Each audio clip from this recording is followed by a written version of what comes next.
Going live. You are now live. Welcome. Welcome, everybody, to this Saturday, June 12th live stream, June 13th, if you're a day ahead of the rest of us, as in New Zealand. First of all, I want to thank the new members of the Nature Bats YouTube channel. They are Scott Hardy,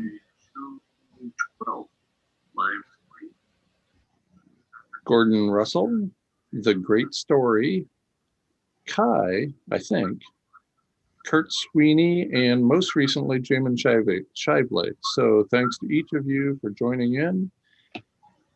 And let's get this show started right now, the important part of this show. I'm pleased to know and to introduce to you Dr. Ye Tao. Dr. Tao is a Roland Fellow at Harvard University's Roland Institute. A multi-talented engineer, Dr. Tao came across my work, arranged a time to meet with me, and immediately began addressing the most important challenge we face, retention of habitat for life on Earth. I met Dr. Tao a couple of years ago when he took time out of his busy schedule to visit Pauline and me at our home in Pleasantville, New York. As I recall, he was driving home from a scholarly meeting and dropped by for a few hours. We have subsequently kept in touch as he has worked on the mere reflection framework in his spare time.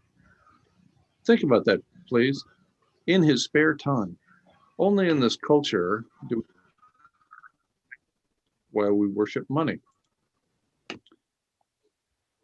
Only in this culture would we find the money to launch billionaires into space at the same time we relegate scholarly research on the retention of habitat for our own species to be conducted by volunteers in their spare time. My cynicism aside, I'm pleased to call Dr. Tao a friend and a colleague, and not only because his work is critically important for all of us. Please pay careful attention as he describes how we just might wiggle our way out of abrupt climate change. Overcoming this most important of challenges will require changes in the way we live, a series of solutions bordering on miraculous, and a strong sense of urgency from the human population on Earth. I encourage you to pay close attention in showing your respect for Dr. Tao, rather than filling the chat section with unrelated chit-chat. Thank you all for joining us, and welcome, Dr. Tao. Thank you, Guy, and thank you, Pauline and Kevin, for your friendship and support. Today, actually, I would not go into too much detail about the background of Mirror Reflection. I think I've done several interviews with Guy, and he has given his platform for us to spread the message that many mainstream media would, frown upon. And today, I would instead give an update to the community about our ongoing field experiments that are in progress, and also lab experiments aimed at promoting a future where you can actually have a carbon neutral energy. And I'd also like to appeal to the community for assistance and the details of the type of skills and how you can help we'll discuss after the presentation. So maybe if you will allow, I will start sharing some slides so you have a sense of what's going on at Mirror Reflection these days. So the work, can you guys see the screen? It's not showing. Yes, I can see it. Okay, so I assume the screen sharing is working. So the work I'm gonna share today is being done in collaboration with several universities in New Hampshire, Plymouth State, NHTI, which is a community college, and King State. And so ironically, New Hampshire is a state in the US that receives, where the students receive the least amount of support from the government for their higher education.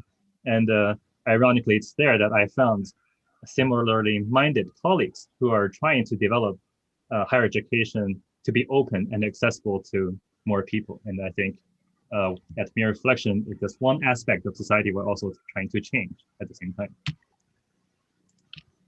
So I will first acknowledge the people behind the work, and then give some upper level glimpse into ongoing projects, and explain why we really need your help at this moment. And I would be happy to address any questions. First, the students in the field include Jason and David. They are both at PSU, and I will be describing their efforts trying to develop prototype mirrors that's durable in the field. And at Harvard, in my lab, we have Eric Schreiner, who's studying thin film deposition techniques and other package bonding techniques derived from the semiconductor industry and applied to make mirrors that are durable, hopefully over several decades to century timescales. And Mohan Hathi is a multi-talented, very young engineer, but highly capable. In his spare time, over the past year, for example, he 3D printed masks and the face shields and delivered them to local hospitals and really helped the community in any way he can. And Kieran Donnellan is from Ireland. He's a freelance architect, software engineer, and polymath. I will be sharing some of his analyses of NASA data in an attempt to assess the scalability of some of the ocean liming and free carbon neutral energy schemes that we're trying to develop at Mirror Reflection. And some other students who are not directly involved in the experimental aspects, but whose work nevertheless are important, include Rashida Roy and Brittany Jones. So they're providing background research support, analyzing existing methods to deacidify the ocean and how the growth and toxicity of phytoplanktons need to be taken into account in developing any strategy utilizing ocean and involving phytoplankton. And Sky is also a very talented high schooler we have at Mirror Reflection. He's, sorry for the misspelled president. He was just elected the president of his high school, Bronx High School of Science. And in the past year or so, he has been conducting a thorough analysis of the various geoengineering approaches and comparing them from a feasibility and a material feasibility point of view, and also including energy assessments. So colleagues at PSU include Lisa Donner, Jessica Morgan, Eric Hoffman, Amy Villamania, and Sarah Turtle. They are, we have a wonderful team covering the key aspects of science important for addressing this highly complex problem that is climate change and climate change mitigation. And we also have participants from Community College NHTI, Tracy Lesser, who's running an aquaculture program and who has helped us obtain the fields necessary to implement mirror arrays. And how I found those people was quite coincidental after I watched a show by Brian Alexander. He likes to talk about how to revolutionize education in the future and how to do better, how to be better educators. And Robin DeRosa, who's the director of Open Collab, Open Learning and Teaching Collaborative at PSU, was a guest speaker at one of Brian's shows. And after hearing that conversation, I reached out to Robin, who then put me in touch with his team, including Martha and colleague Karen Cangelosi, who's a local regional leader in promoting open education. So it's our belief that higher ed globally should be made free and freely accessible. There's no reason why college should cost that much. Anyways, the scheme, there's many ideas that we have for developing the scheme, and it's quite exciting to be working with these folks. So let's talk about the exciting stuff, the projects that are in the process of being planned and actually implemented starting this summer. They include a field experiment, and the hope is to assess the impact of mirror fields on the biotic and abiotic conditions of the local environment. And also the second one is a more of engineering heavy project that I'm directing here in my lab, trying to develop technology that incorporates marine bivalves into our energy system and carbon deacidification of the ocean. So here are some Google images of where we think the mirror field would be. The exact location at NHTI has been decided. They have several fields on campus for us to choose from. And One of them is very visibly next to I-93, so hopefully people driving by would become curious and come visit our site, which we also hope to make into a to open it up to local high schools and middle schools for science outreach purposes. And another site would be at the PSU, Plymouth State, and we're still trying to decide where the best field, where the best location is, so that we can perform multi-year measurements without interruption.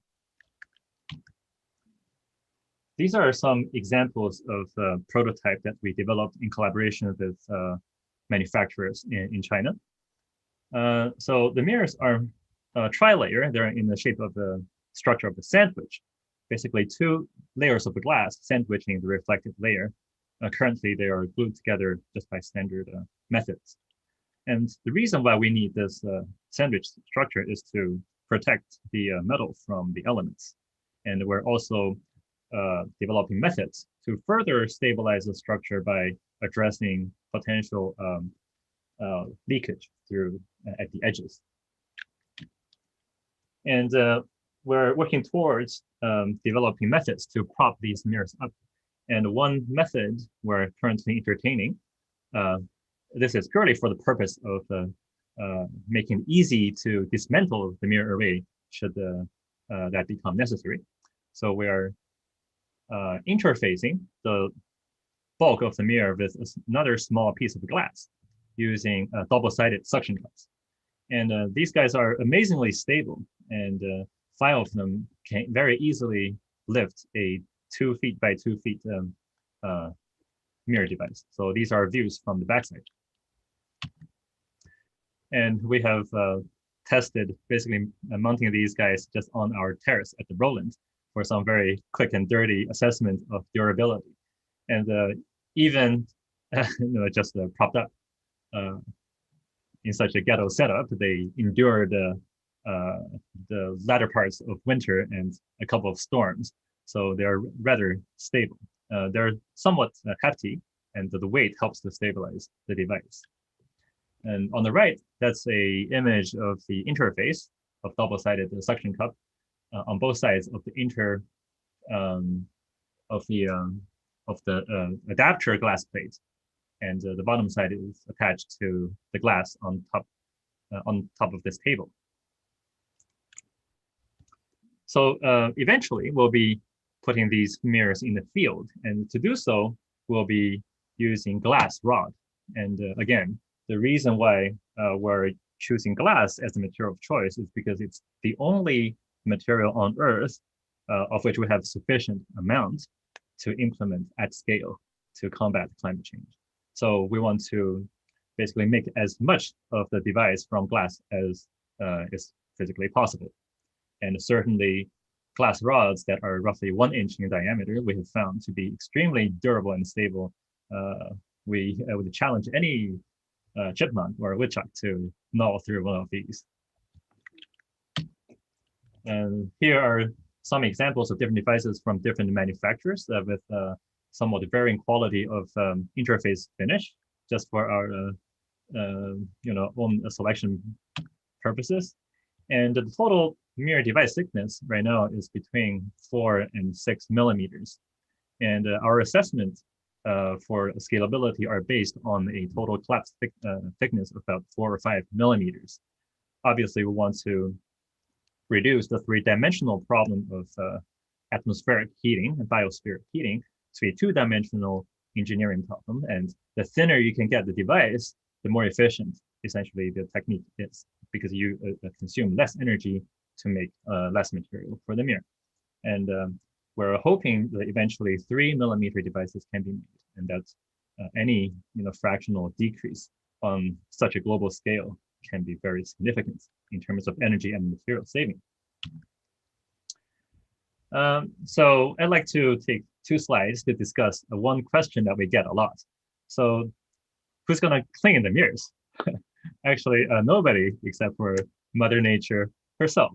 So the mirrors on the right have been attached to more or less a horizontal table And the mirror on the left is put on the underside of this self-reclining chair that's roughly at maybe 10 or 15 degrees if you look from the side.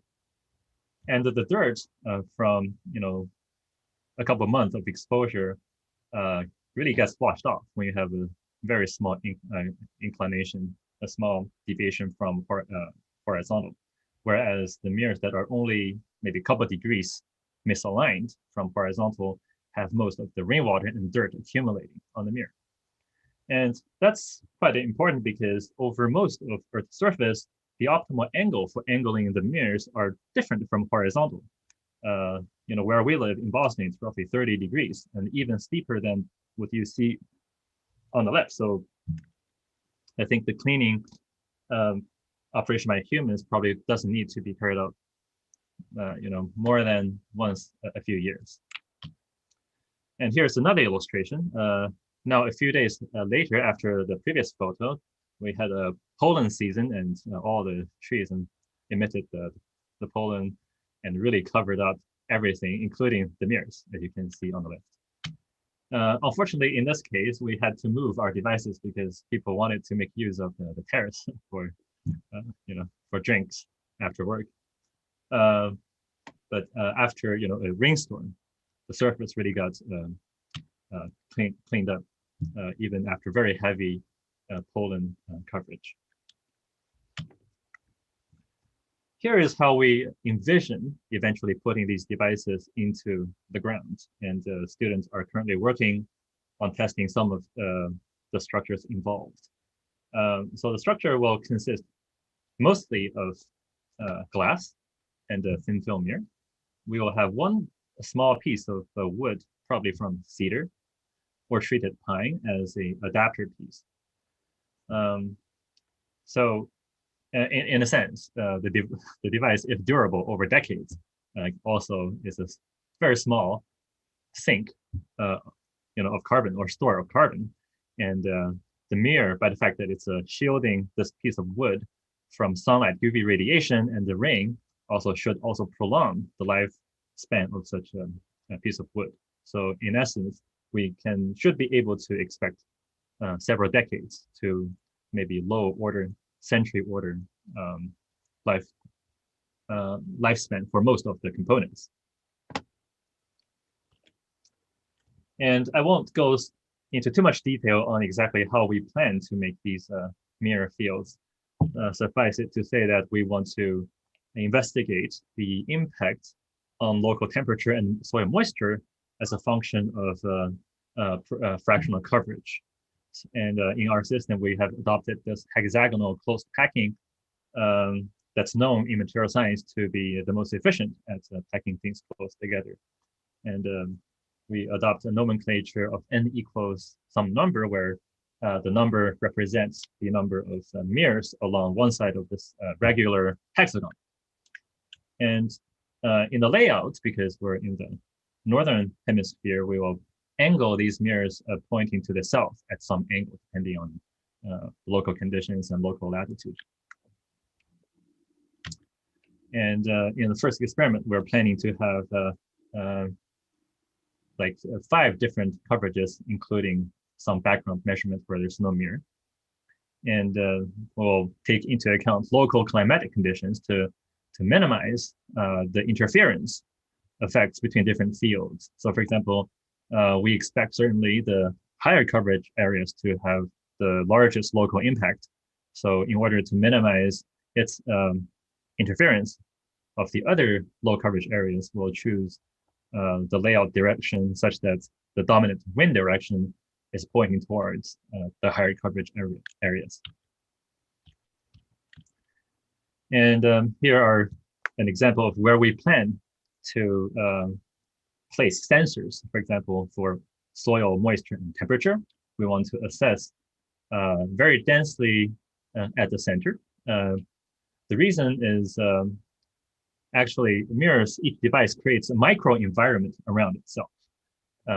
You have locations where it's more or less perpetually shaded, but you also have locations where even though it's very close to the center, it's more exposed because it's on the southern side of a mirror device. And we also plan to have sensors at various radii from the center to check for potential spatial correlation effects of these mirror fields, to basically to see how far from the edge do you reach some sort of steady state conditions. And we'll be using various sensors to monitor solar radiation, wind directions, and effects on soil and air temperatures and moisture. And the eventual sensor array can be quite complex, and we will not bore the audience by going into further detail on that point. So let's now talk about the second project we're hoping to implement and test this summer, and hopefully with your assistance in some of the aspects. So the general scheme is that, let's say we were able to stabilize global temperature using this mirror reflection mirror field framework implemented at key locations in agricultural fields. We still need eventually a way to move away from a fossil fuel-based economy, and also to undo some of the damage that we've done to the ocean by pumping carbonic acid into them. So here is a scheme that we have discussed already in several talks online, that we envision to form a closed cycle carbon neutral economy. So the idea is that in any scheme that captures CO2, we should consider, well, effective methods. We should consider leveraging nature. For one, ocean covers 70% of the planet's surface, and it basically acts as a free absorber that has sifted the a few hundred ppm of CO2 from the air and sequestered them into very easily recognizable ions that's amenable to capture by acid-base chemistry or by organisms that evolved for millions and billions of years to do that under solar energy, powered by solar energy, essentially. So in this diagram, we see two major loops. One on the outside on top involves carbon. So every node in this loop has carbon. So that's what we call the carbon loop. And the inner one, these three forms of calcium 2+ ion, calcium hydroxide, actually 4 forms, sorry, calcium oxide and calcium carbonate, they all contain calcium. So that's what we call the calcium loop. And we refer to it in the project as the calcium pump. It's a pump based on calcium as a carrier that channels the flux of carbon from the ocean on land and back again. So as mentioned, there's because we're still increasing atmospheric concentration of CO2, there is a gradient that's driving the absorption, which is done for free.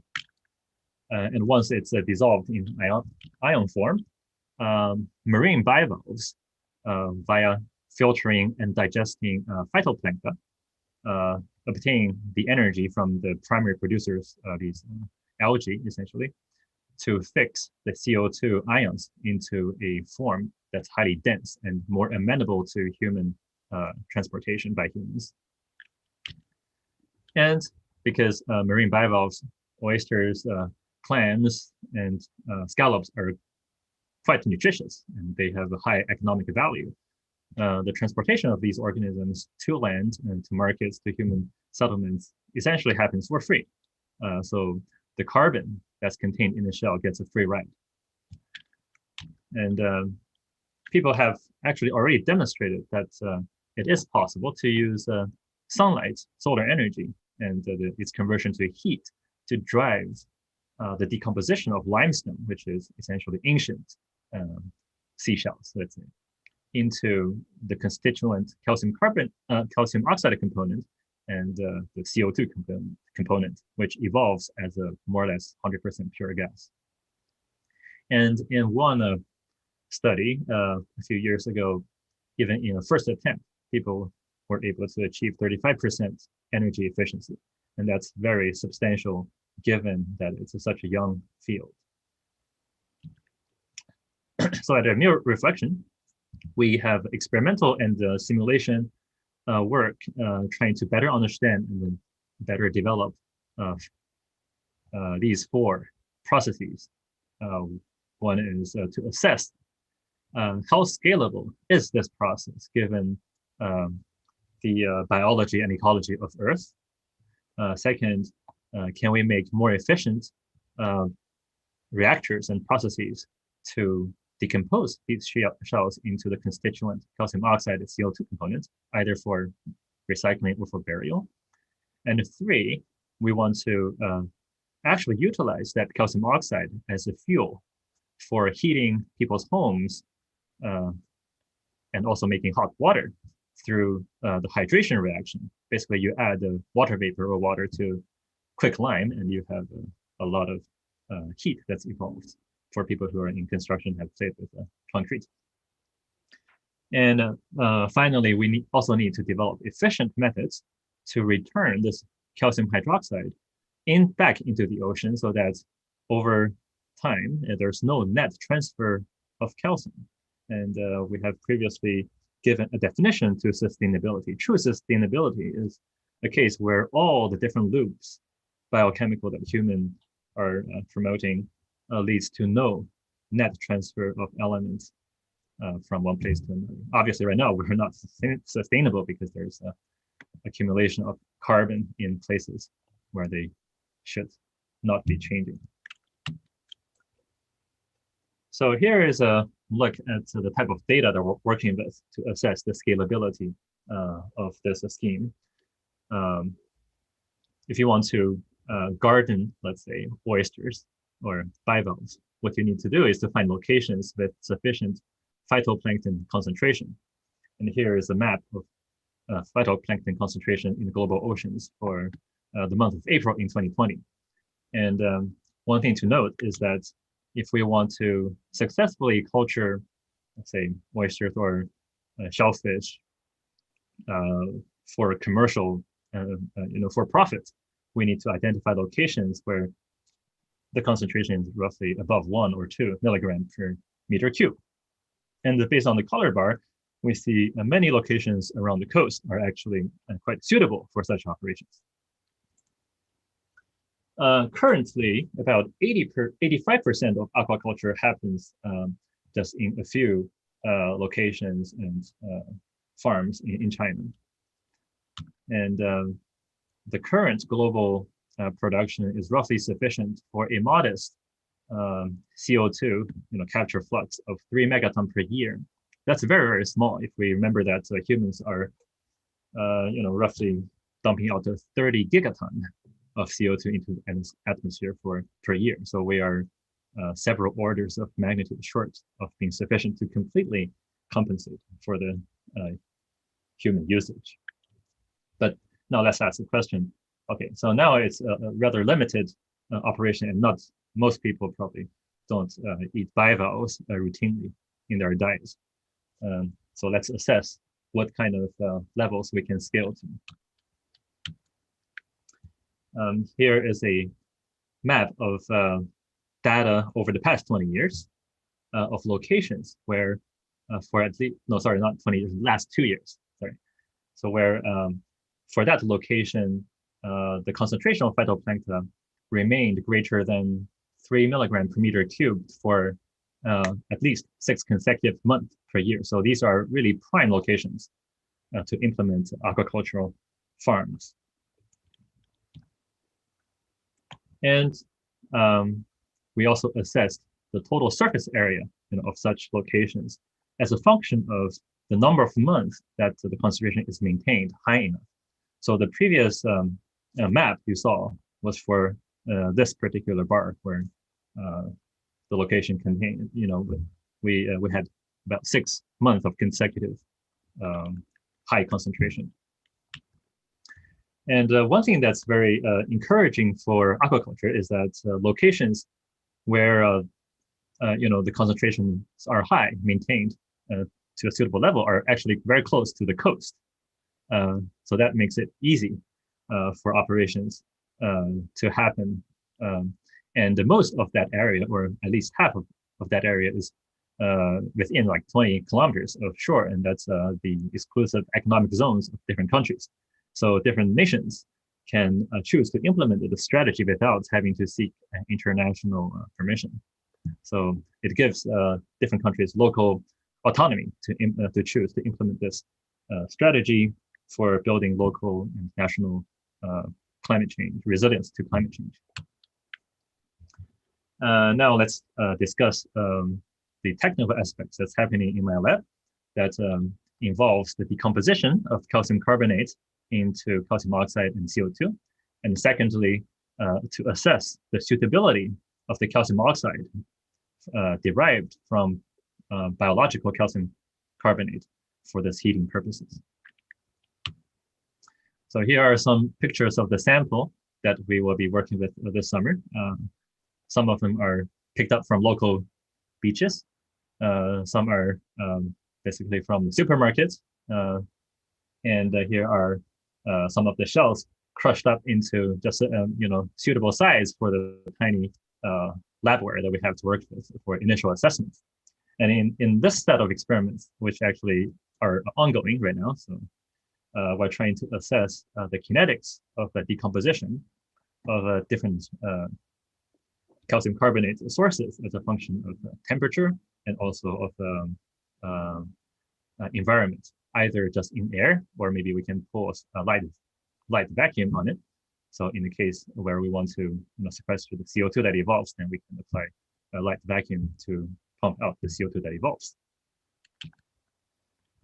And later this summer, we will be, once we have identified suitable conditions in a traditional tube furnace, we will transplant the process into our custom solar furnace, where we will use the field mirror array, tabletop mirror array that's currently being developed by Mohan to perform that calcination reaction in a custom solar thermal reactor that postdoc Hua is currently completing. And these are some pictures of the product we hope to obtain. These are obtained by traditional furnace, not the solar thermal furnace yet. And with those powders, we will proceed to the next step, which is to assess the heat released by the reaction of the calcium oxide by its reaction with water. And to do that, there's no instrument, off-the-shelf instrument to perform this reaction and perform very accurate kinetic measurements. So Hua and I have spent the past few months designing a custom system, essentially the setup that you see here. So we're trying to leverage the properties of how heat diffuse and to reduce the problem of heat released to a one-dimensional problem by exploiting cylindrical symmetry of this calorimeter setup. Essentially, we will, in the center, introduce a water vapor and have the water vapor react with calcium oxide powder, which is represented by white in this diagram. And the heat generated will be channeled in this very carefully designed structure between different locations. And we measure the temperature gradient in order to back out the heat production rate in the reaction. And it's essentially in this project that, and also the previous one, that we need help from the community. So COVID really hit us pretty hard. We were more or less shut down for a year, so we lost a year of experimental time. So my position at the Roland is a fixed term position for 5 years. And originally I was hired to do something completely different until I became more aware of the climate crisis, also thanks to the teaching of Guy. So I had to basically switch my project, after I had started my original mandate. So we had very little time to really finish all the design work. And COVID, in addition, shut us down and basically took 1 year of experimental time from us. And our funding for that year cannot be carried over to this year. So in a sense, we are right now running into a funding shortage to really complete this project, and also in the remaining time that we have this summer for my tenure at Roland. So that's the reason why we're appealing to the community for your expertise. If you run machine shop, if you have a CNC machines and can machine parts for us, if you have metal 3D printers, or if you have some funding available to help purchase some of the experimental parts, including, say, a water or a bath heater to circulate some cooler for the setup, and also various sensors and heaters for the setup that be very much useful for making sure that we obtain preliminary data to help bring the project to the next level of development. So here is a few pictures to give a quick tour of my lab. We have a fume hood. Here is the solar thermal reactor that's right now dismantled because the internal parts are being assembled. And here is a balance, really high precision, that we use to measure weight loss of the seashells, for example. And there's a lot of vacuum parts of the components being assembled. And we have the electron microscope that we use to take pictures of the calcium oxide powder derived from calcination reaction. And here is a old tuber furnace and other furnaces used to decompose the shells and to study their calcination kinetics. And with that, I'd like to thank all the people that have helped the project, including Guy and Kevin, and also the Roland Institute for providing my position and giving the freedom for me to pursue science that I deem important. And I'd like to thank you for your attention, and hopefully we can work together and help propel the project forward. Thank you very much, Dr. Tao. And please, everybody, fire away with questions in the chat, comments, solutions.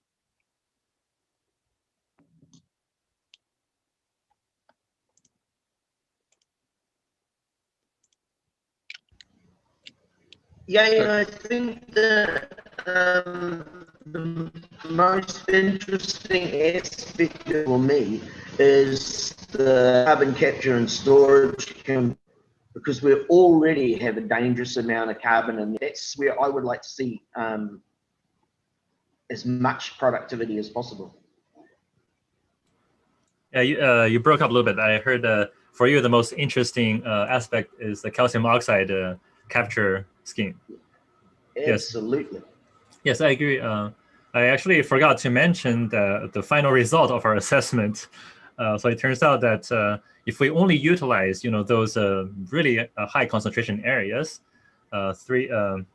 where 3 milligram per meter cubed of chlorophyll concentration is maintained for more than 6 months per year, we can achieve roughly on the order of 2 to 3% current CO2 emission levels, and that's roughly how much the airline industry emits. And we know airplanes is one area where decarbonization is very difficult or next to impossible. So, and also airplanes have, say, in comparison to marine, to shipping industry, even though the total CO2 emission are comparable, the airplanes actually have a much worse climate impact. For example, the ships, they induce some clouds over the oceans, and that actually cause such that emissions from the oceans may be a net benefit to the climate.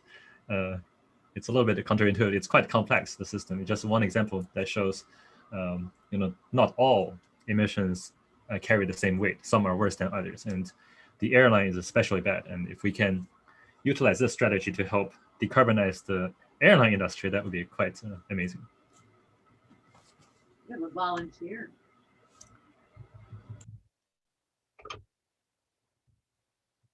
Adam is volunteering his milling steel and metals capabilities. You see that? Yes, I saw that, and I asked Adam to send me an email message so that I can connect Adam with Dr. Tao. And I gave him my email address there. It's guy.r.mcpherson@gmail.com. Thanks to Edith C. Burris, Adam, and Rosemary for your generous contributions in the midst of the conversation here. Jamin Shively is an engineer who has a comment.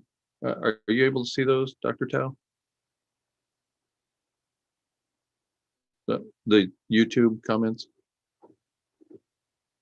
Uh-oh. You're muted, and I can just read them to you if you'd like. Do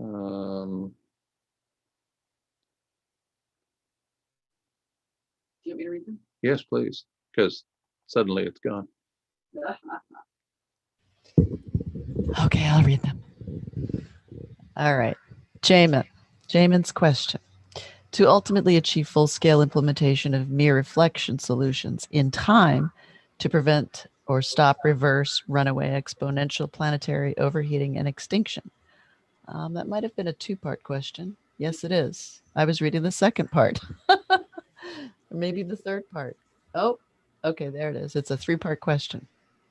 What are your thoughts and or plans regarding using the collective intelligence of a large community of individuals and organizations to co-create, design, prototyping, testing via citizen science, manufacturing, planning, financial solutions, political, economic, media, education, story, and myriad other solutions to ultimately achieve full-scale implementation of mere reflection solutions in time to prevent, stop, or reverse runaway exponential planetary overheating and extinction? Question mark. Thank you. This is from Jamin. All right, Jamin, thank you very much for the question. I totally agree that this is a task where everybody, it's all hands on deck, and that's also the reason why very early on we reached out also to you and your community, and also we got in touch with the Open Collab directed by Robin DeRosa, who really helped us get connected with PSU and the very eager colleagues there with complementary skills. And we really think that this project really have, different from many other projects with the aim of making money, will probably, be a grassroots movement, at least initially. But grassroots in the sense that we focus on education at the university, college, community college, and the high school, middle school level.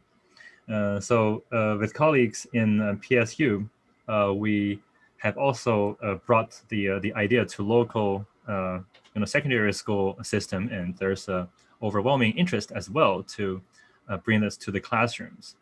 And we also have been contacted by people with the suggestion to bring this to, say, the younger kids in elementary school, the Friday Strikers.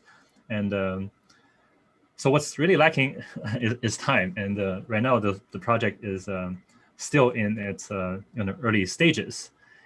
And until we have some demonstration experiments with solid data to show, and in order to present at scientific conferences, not all scientists can really appreciate the importance of this work, also because of the multidisciplinary nature of it.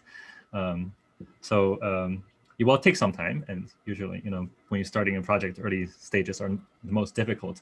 We are in the early stages, but certainly just leveraging people's different skills and to really make it everybody's project. And if people have, other ideas and much better than this, we're more than happy to, switch our focus. One of the people has mentioned that the website's not accepting donations at this moment. Will that be changing soon? That's a good question. So good news. We have recently become a sponsored nonprofit, just a week or two ago, and it's thanks to a stay-at-home mom who has a PhD degree, who after her kids are in middle school have a bit more time to pursue her passion for science. And it's Barbara Sneeze. She's one of our key core members now, and she really helped us become a nonprofit. So in principle, if you would like to help us, you can get in touch with Barbara Sneath through our website, and we'll work on that to make it possible for you to get some tax exemption for your contribution. So again, if you go to mirrorreflection.com, mirror is spelled M-E-R, as indicated under Dr. Tao's name or under his video. If you go to mirrorreflection.com and indicate your willingness to make a contribution, start the conversation, or whatever, please feel free to do that. Osama number 5 says, Dr. Tao, where on the planet would you start deploying the mirrors as to have the greatest effect? Okay, so we have some preliminary assessment that suggests actually on land, many areas are comparable in their effectiveness if you average over the year, cycle. And the reason is because we have the possibility to tilt the mirror depending on your latitude to get the maximal cross-sectional exposure for direct normal irradiance.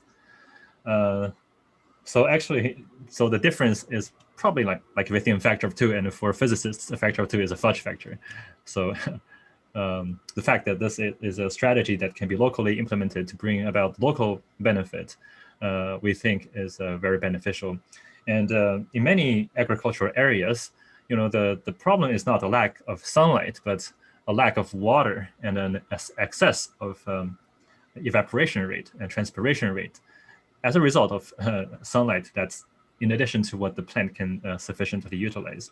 So we're hypothesizing, of course, it's to be confirmed by field experiments that will take place in the next year or so, that mirrors can, in fact, may bring about beneficial impact even for local primary production, despite the fact that they may take up some space. So these are hypotheses that we're very interested in testing.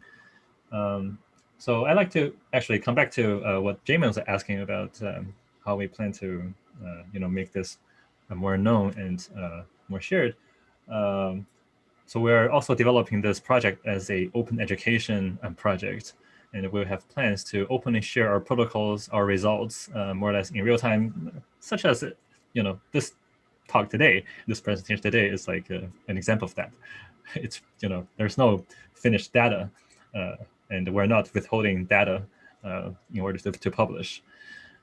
It's difficult, and that's part of the reason why we're having financial difficulties, because the way in academia to get funding is to publish in high-level journals and to get patents that people can make a profit on. And we have made a conscious decision to refrain from doing that as much as possible, as long as we still have some some time or some money to keep the project going, and we will refrain from doing that. That's why I guess we need the help of the community, and eventually to make this approach to doing science and education the next paradigm, let's say, for humanity, because there's no other alternative than to pursue this route to bring knowledge to everyone. Well, Gay, I have a question. Yeah. How would it work creating satellite experiment stations from the different universities and colleges? It's like Eastern Seaboard all the way across the country. Would that be something that could be realistic? I mean, could that realistically happen? Yes, that's actually part of our plan with the New Hampshire colleagues. Mm-hmm. So we have placed order for about 3,000 mirrors now, and we probably need maybe 70% of those for the 2 experiments we have planned. So we have a few hundred extra mirrors. Of course, that's not sufficient to support a full-scale measurement, say in New Mexico or Texas. But we can, send out. We will be developing like kits. Let's say just a very small model array of 7 mirrors in hexagon, to be sent to different classes or climate change courses, or in high school through college. for instructors to use, and we'll be developing course material, to make that more accessible. So, I mean, the effort is inspired by wonderful work done by colleagues in biology, specifically phage genetics, in their inclusive education. Basically, they have a common protocol for sequencing genomes of phage, and that can be carried out at different university labs. And because there are many different organisms of phage with different genetics that's yet to be discovered, they leverage the power of the people to make relevant scientific discoveries using a common set of protocols. Of course, the mirror infrastructure that we're trying to build is essentially an experimental platform. They can create so many different impacts on the local environment, and you can place different crops, different plants underneath to monitor their different responses. Maybe some are more affected, some benefit, maybe some really get hurt by light deprivation. For some, the moisture retention is really important.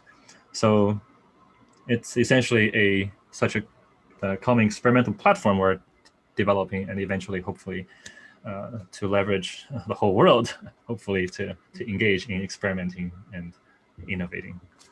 So you're saying that to do the proper experiment, you would need approximately 3 acres, and maybe when Guy and I finally have our property, we could collaborate maybe with the local college, Castleton, with some science students there, and I grow food, and we set up a mirror project in our backyard. Is that something that we could realistically do? Yes, of course. So there are different sorts of experiment. The reason why we need such large field for this, the one that I described in the presentation, is because we're right now after large scale or medium scale environmental impacts, including temperature and soil moisture. And everybody has the experience. If you have umbrella out during a sunny day, that really provides very immediate relief from the heat. So the impact on individual plants close by doesn't require such a large size field. We went to that size because we want to sample different fractional coverage. That's why we need several of these fields, and because there is a certain correlation length of temperature distribution. If let's say if we had miles and miles, hundreds of miles of some area, flat area covered by mirrors, then the temperature profile, humidity profile will probably be more or less homogeneous inside that field. But at the edges, you have some edge effects, maybe extending several hundred feet. We just don't know. And in order to start to probe that edge effect, basically, how local is this? Are these fields? We need a moderately sized experimental platform to start with, and the size of football field is something reasonable, still within reach of most universities or colleges. Of course, we eventually we should be doing bigger ones. Hopefully with government support to really get the full impact. Right. 2 questions that I think have quick answers. Do considerations for air traffic have to be made when choosing site locations? And is any sort of permit required to place mirrors on the ground? So there will be very negligible impact for air traffic. First of all, if you look at, say, white paint, it appears white because that material is scattering the light in every which direction. So no matter where you look at it, it's very bright.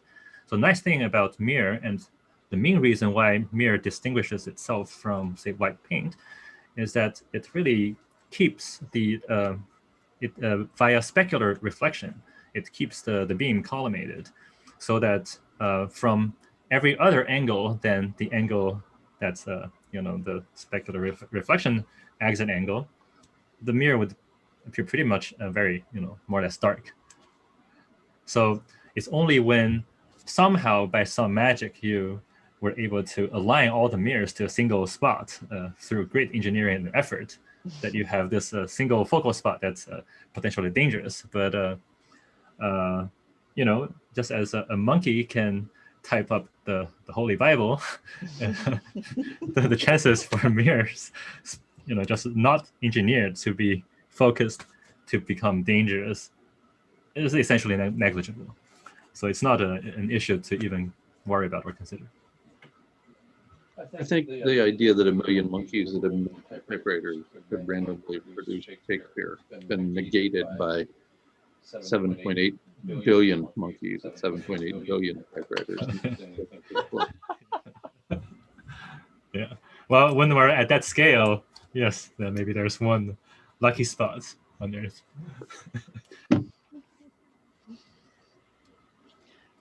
Somebody else asked about how small do the mirrors, or how big can they be, small, big, whatever the size, for them to actually work? And is it something that we could do in our backyards?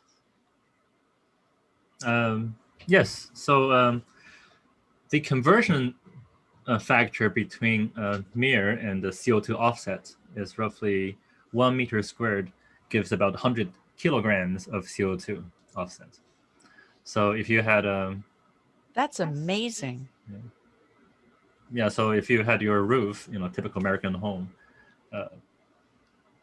that's, let's say 1,000 square foot, right? It's roughly 100 square meters. So that's a, you know, order 10 tons of CO2.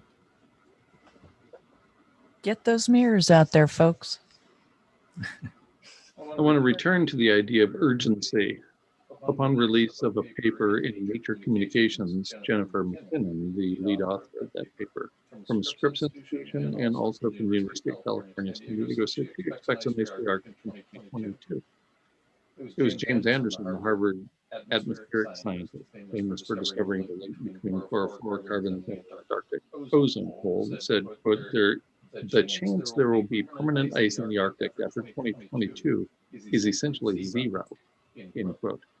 He was quoted with that line on January 15, 2018 in Forbes after he gave a presentation in Chicago. An ice-free Arctic will be characterized by extremely rapid heating of the entire planet in the very near term after that first ice-free Arctic. So we're talking about a few years here, folks. That's assuming that all continues to go on sort of okay path this year, and that we don't lose the roughly 3.5 million square kilometers of ice in the Arctic this year. So I can't stress enough the urgency of the situation. And so anybody who can offer help in any way, please step forward.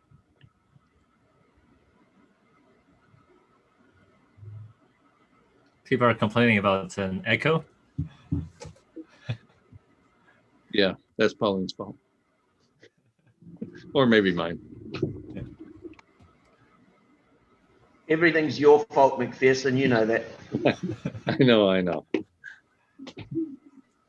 just can't seem to help myself.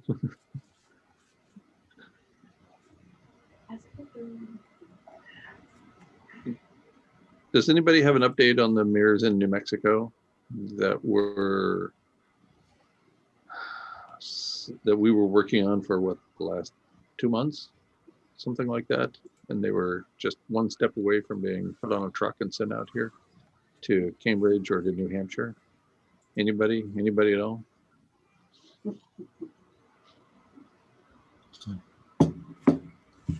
That's what I was afraid of.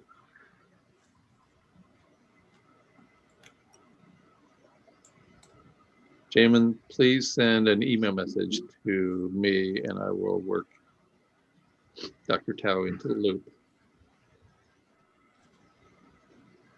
Because obviously funding is important here.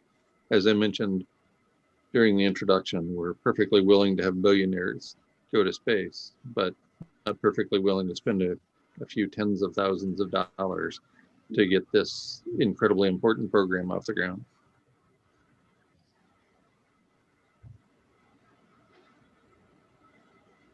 Damon, thank you for that. And again, please shoot me an email message and I'll include Dr. Tao in the loop. We can extend this conversation considerably wider, which I think is very important.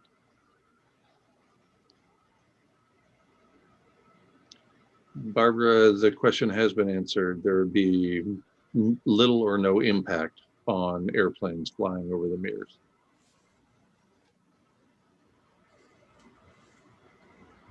I see in the chat, David Lutz says, why not to experiment with those huge solar fields, the concentrating solar power plants.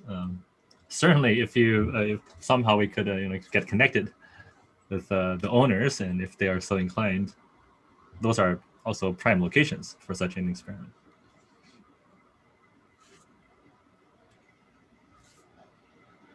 And the joy of that is that the infrastructure is already in place. Yes, the infrastructure for the mirrors are in place. You can just angle them strategically and then put in the sensor arrays. So that cuts the expenses, by a factor of 2 compared to the university scale experiment we're planning. I think we're going to wrap this up unless somebody has pressing questions they can type into the chat there. Don Hawkins asked, Dr. Tao, how long to get up and running? So we are hopeful to have the fields implemented late summer, maybe end of August, early September. We are not certain that we will have the funds secured for the full sensor network needed to collect data this year, but we're working on that with colleagues in New Hampshire. And yes, things always move slower than you would like to hope. We're doing our best. Miles Flagg asks, have you talked to and touted any of the large sheet glass manufacturers? Touted? Maybe I need different glasses. Large sheet glass manufacturers. They should be excited to get involved. Can you describe sheet glass manufacturing? So those are obviously opportunities to reach out to the corporate sector. Sort of. I mean, we're getting these prototypes from manufacturers in China, but these days, given the trade restrictions, there's a very heavy duty put on them. And as we continue to print the dollar as if it just comes out of the thin air, we're seeing price hikes, drastic over the past few months, and some vendors have actually backed out of the quote because of the price hikes. Wow. So we actually do need to start 10 years ago. I mean today. So a barrel asked, I said line that not safe. Methane bomb going on. Well, we don't know when it's too late. Yes, methane is exploding into the atmosphere from the East Antarctic continental shelf and other places. But when does it become too late?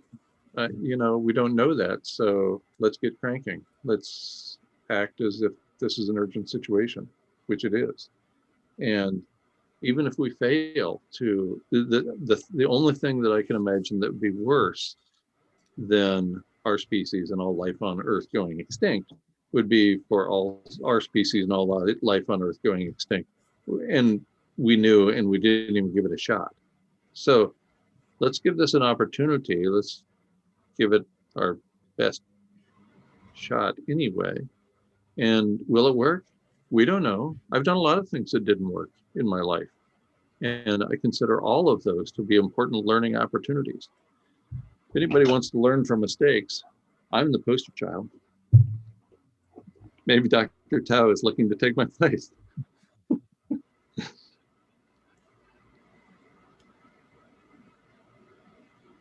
And thank you, Jamin, for mentioning that you'd be happy to contact American glass manufacturers. We'll get you integrated into the conversation promptly.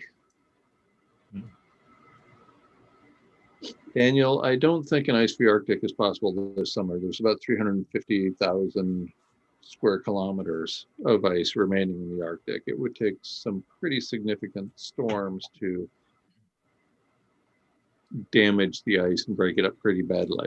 I think it's likely that we will have an ice-free Arctic at the end of next summer, full consequences in 2023. That said, of course, anything could happen, but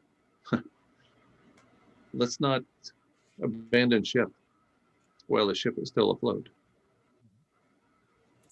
Yeah, Robert Hayes mentioned that float glass doesn't need a mechanical polishing, and that's correct. And our prototype devices are indeed made from float glass. Yeah, it's a very cool process, floating on top of molten tin. And what kind of energy goes into the manufacturing of that kind of glass? So right now, the energy is supplied by fossil fuels, and as far as mirror making for solar radiation management is concerned, even if we were to use 100% fossil fuels, we still gain because so each mirror can offset roughly 10 times the amount of CO2 used in its production. So in order to do it quickly, I think we should just use existing methods. 10 times. Yeah, and I mean, in principle, we can also develop at the same time solar thermal methods for glass melting. It can be done. It has been demonstrated at lab scale. So if that's the case, then the energy would be, CO2 equivalent is roughly only 1% of how much the mirror can offset. So that would become utterly negligible.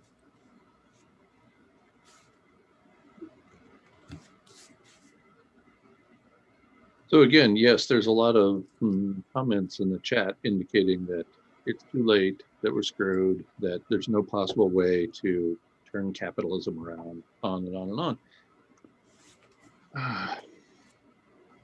I don't know about you, but I'm not ready to throw in the towel. So I haven't earned a paycheck in more than a dozen years. I'm perfectly willing, if we can get donations up to $12,000 in support of Dr. Tao's ongoing research, then I will throw in the next $1,000. So if this group or others that you know are willing to make that sort of commitment, I will match with the limited money I have remaining. Thank you, HM, for your generous donation. Is sea snot caused by climate change? You don't have to send money to have us answer a question. And I think so, but I don't know that anybody has drawn the connection between climate change and the so-called sea snot. Kevin or Dr. Tao, have you seen any such thing? I think it's mostly to do with agricultural runoff, and then just so many different processes taking place in the ocean. There's so much pollutants, these are new concoctions we're dumping in the ocean. Of course, it's going to throw up a whole new series of problems that no one saw coming. Assuming these are biological in nature, I guess our scheme of utilizing marine bivalves to provide ecosystem service of water purification should alleviate that problem.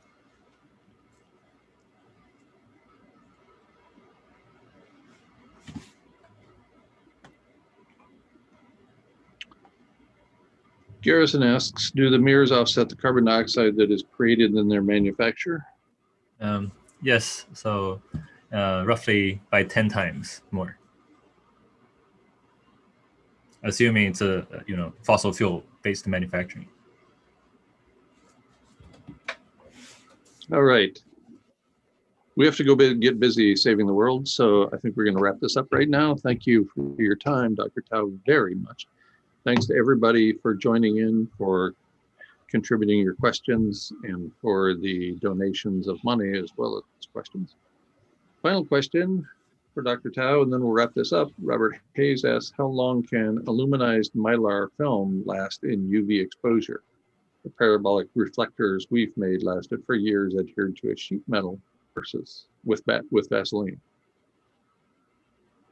And if I'm not mistaken, the technology that you are using is far more durable than mylar, but I won't interrupt. So certainly the reflective nature also helps to slow down degradation of the organic material, but eventually it's not will be very difficult, for this to last for more than a few decades.